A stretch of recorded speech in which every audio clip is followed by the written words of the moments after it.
بسم اللہ الرحمن الرحیم۔ سیکس ایجوکیشن کے حوالے سے خواہشات پر مبنی ہمارا یہ چینل ہے، جہاں پر ہم آپ کو تمام نوجوانی کے مسائل کے متعلق، جنسی سیکس ایجوکیشن کے متعلق آپ کے ساتھ بات کریں گے۔ جیسا کہ ہمارے پاس ایک سچا واقعہ ہے کہ اعلیٰ تعلیم کی تکمیل کے بعد امریکہ سے واپسی پر جب بہاولپور ڈویژن کے ایک چھوٹے سے شہر چشتیہ میں اپنا نفسیاتی کلینک شروع کیا، میرا پہلا مریض ایک معمولی پڑھا لکھا دیہاتی نوجوان تھا، جس کی انہی دنوں شادی ہوئی تھی، مگر یہ نوجوان کئی ماہ گزرنے کے باوجود اپنی بیوی سے ازدواجی تعلقات قائم کرنے میں کامیاب نہ ہو سکا۔ ڈاکٹروں کے مطابق وہ بالکل نارمل تھا، یعنی اسے کوئی جسمانی مسئلہ نہ تھا۔ پہلی ملاقات میں اس کے مسئلے پر عمومی گفتگو ہوئی، پھر اسے علاج کے لیے چند دن بعد بلایا، مگر وہ نہیں آیا۔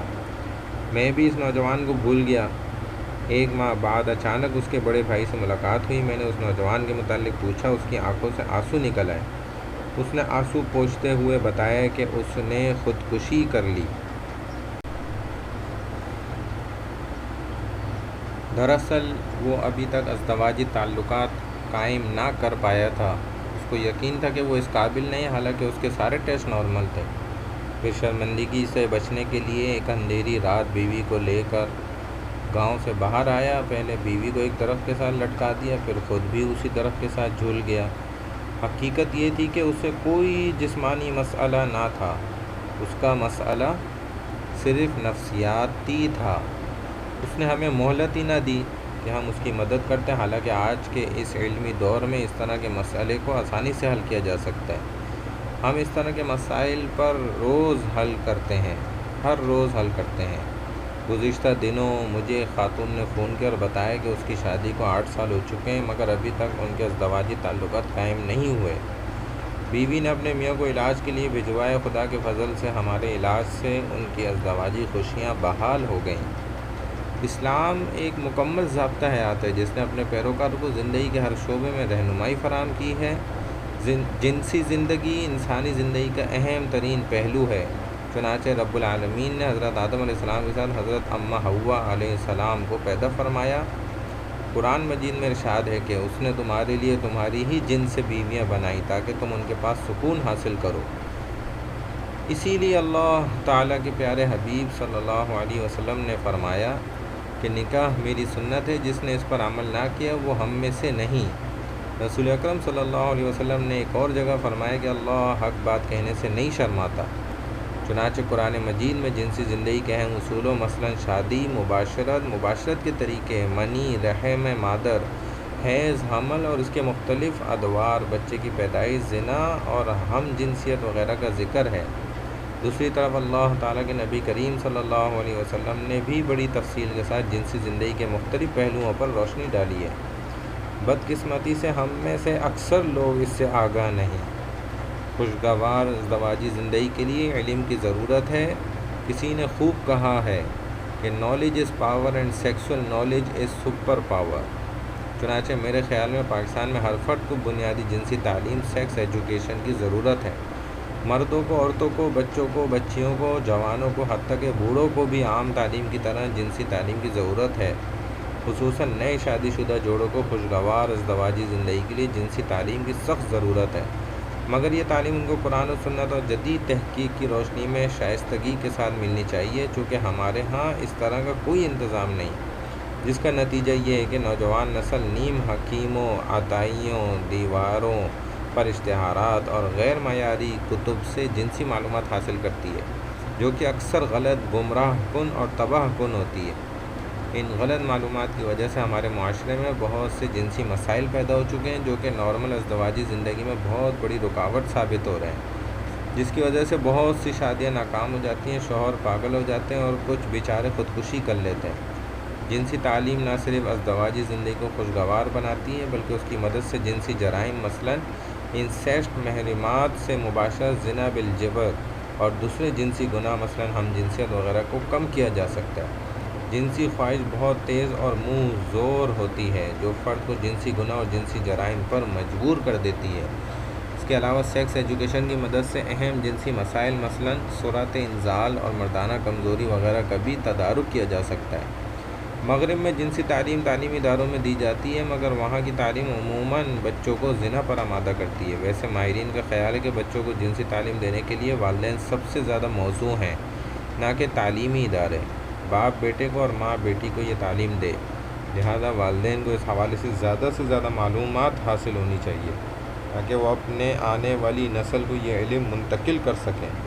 مگر بچوں کو یہ معلومات مرحلہ وار ملنی چاہیے۔ مثلاً 10-11 سال کے لڑکوں کو علم ہو کہ سوتے میں ان کے عضو مخصوص پینس سے ایک خاص قسم کا سفید مادہ خارج ہو سکتا ہے جو کہ بالکل فطری چیز ہے، نہ کہ کوئی بیماری۔ اس طرح بچیوں کو تو 10 سال کی عمر میں یہ علم ہو جانا چاہیے کہ ان کے عضو مخصوص سے خون نکل سکتا ہے، جو کہ بلوغت کی علامت ہے، نہ کہ کوئی خطرناک بیماری۔ ہمارے ہاں یہ عجیب بات ہے کہ لوگ بچوں کو جنسی تعلیم فراہم کرنے کو برا سمجھتے ہیں، حالانکہ تعلیم مختلف انداز میں مفصل طور پر اسکول، کالج اور یونیورسٹی کی سطح پر بیالوجی، فزیالوجی، اناٹومی، گائنیکالوجی اور سائیکولوجی کے مضامین کے طالب علم بچے اور بچیوں کو دی ہی جاتی ہے۔ رب کریم نے قرآن مجید میں رحمۃ للعالمین صلی اللہ علیہ وسلم نے احادیث میں تفصیل کے ساتھ یہ ضروری اور فطری معلومات فراہم کی ہیں۔ یعنی یہ بات بڑی عجیب ہے کہ جس بات کو قرآن اور صاحب قرآن بتائیں ہم اسے بتاتے ہوئے شرمائیں۔ کیا بچوں کو پاکی اور ناپاکی کے بارے میں معلومات نہیں ملنی چاہیے؟ کیا نوجوانوں کو یہ علم نہیں ہونا چاہیے کہ احتلام اور مباشرت انٹر کورس کے بعد غسل فرض ہو جاتا ہے؟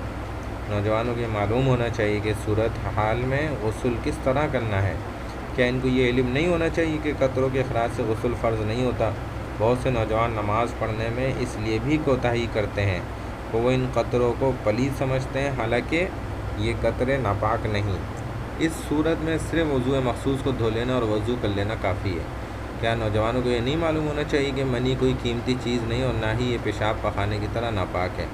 خشک منی کو رگڑ کر صاف کیا جا سکتا ہے۔ اسی طرح کیا نوجوانوں کو یہ علم نہیں ہونا چاہیے کہ ہم جنسیت نہ صرف گناہ ہے بلکہ خطرناک جنسی بیماریوں خصوصاً ایڈز وغیرہ کے پھیلنے کا ایک بہت اہم ذریعہ ہے؟ کیا نوجوان نسل کو اس بات کا علم نہیں ہونا چاہیے کہ میاں بیوی کے جنسی تعلقات پر شرمندگی کی کوئی بات نہیں، یہ کوئی بری چیز نہیں؟ اللہ تعالیٰ کے آخری پیغمبر رسول اکرم صلی اللہ علیہ وسلم نے بیوی کے ساتھ مباشرت انٹر کورس کو نیکی اور صدقہ قرار دیا۔ اس طرح کیا لڑکیوں کو یہ علم نہیں ہونا چاہیے کہ حیض کوئی بیماری نہیں بلکہ ایک فطری چیز ہے جو ان کی بلوغت اور تکمیل کی علامت ہے؟ کیا بچوں کو یہ علم نہیں ہونا چاہیے کہ لیکوریا کوئی بیماری نہیں؟ اگر آپ بچوں کو قرآن و سنت اور جدید علم کی روشنی میں خود جنسی تعلیم نہ دیں گے تو بچے یہ معلومات اپنے دوستوں، دیواروں پر اشتہارات اور غیر معیاری کتب سے حاصل کریں گے، جو تقریباً 100% غلط اور گمراہ کن ہوتی ہیں۔ ایک ریسرچ کے مطابق بچے تقریباً 50% جنسی معلومات دوستوں اور 21% کتب سے حاصل کرتے ہیں۔ ہائیڈ بدقسمتی سے بچوں کے دوستوں کی معلومات درست ہوتی ہے، نہ ہی ہمارے ہاں اس موضوع پر معیاری کتب موجود ہیں۔ اس حوالے سے ایک اور سوال پیدا ہوتا ہے کہ بچوں کو جنسی تعلیم کب دی جائے؟ اس سلسلے میں قرآن مجید سے رہنمائی ملتی ہے۔ وہ بچے جن کی مادری زبان عربی ہے وہ جو ہی قرآن مجید پڑھنا شروع کرتے ہیں ان کی سیکس ایجوکیشن بھی شروع ہو جاتی ہے۔ عموماً بچے 9 یا 10 سال کی عمر میں قرآن مجید پڑھنا شروع کر دیتے ہیں۔ مشہور 7 روزہ ٹائم کے ایک سروے کے مطابق عوام کی اکثریت کا خیال ہے کہ جنسی تعلیم 12 سال کی عمر سے شروع ہو، جبکہ بعض والدین کا خیال ہے کہ بچوں کی جنسی تعلیم سن بلوغت سے پہلے شروع نہیں ہونا چاہیے۔ مگر حقیقت یہ کہ بچہ اپنی جنسی تعلیم اپنے ابتدائی سالوں میں حاصل کرنا شروع کر دیتا ہے، اور یہ بھی حقیقت ہے کہ اگر بچے کو صحیح ذرائع سے معلومات نہ ملیں تو پھر وہ غلط اور تباہ کن ذرائع سے گمراہ کن معلومات حاصل کرتا ہے، اور یہ انہی معلومات کا اثر ہے کہ نوجوان طبقہ جنسی اور اخلاقی طور پر تباہی کے کنارے پر کھڑا ہے۔ ہمارے خیال میں جنسی تعلیم بچوں کو گھر ہی سے ملے۔ 9/10 سال کی عمر میں ماں بیٹی کو اور باپ بیٹے کو یہ تعلیم دینی شروع کر دے۔ ریسرچ سے ثابت ہو چکا ہے کہ بچے والدین سے جنسی معلومات حاصل کرنے کو ترجیح دیتے ہیں۔ اس لیے بات بے حد ضروری ہے کہ والدین خود قرآن و سنت اور جدید تحقیق کی روشنی میں تازہ ترین اور صحیح ترین معلومات حاصل کریں، تاکہ وہ اگلی نسل کو یہ معلومات منتقل کر کے ایک پرسکون اور بہتر معاشرے کی بنیاد رکھیں۔ والدین کے علاوہ اساتذہ کو بھی یہ معلومات حاصل کرنی چاہیے تاکہ وہ حسب ضرورت بچوں کی رہنمائی کر سکیں۔ یہ تعلیم بچوں کو ایک دم نہیں بلکہ مرحلہ وار ملنی چاہیے، تاہم شادی سے پہلے جنسی تعلیم کی تکمیل ہو جانی چاہیے۔ اس تعلیم میں بچوں کو اپنے جسمانی اعضاء، انیٹومی اور ان کے فنکشن اور وظائف، فزیولوجی کے حوالے سے معلومات فراہم کی جائیں۔ اس کے علاوہ مباشرت، انٹرکورس، حلال و حرام، حمل، پیدائش اور جنسی بیماریوں وغیرہ کے حوالے سے معلومات دی جائیں۔ خصوصاً جنس، سیکس کے حوالے سے جتنے مغالطے، مسکنسیپشنس ہیں ان کی حقیقت سے بچوں کو آگاہ کیا جائے۔ اس کے علاوہ بچوں کو یہ تعلیم و تربیت بھی دی جائے کہ انہوں نے اپنے آپ کو جنسی تشدد، سیکشول ایبیوز سے کس طرح بچانا ہے۔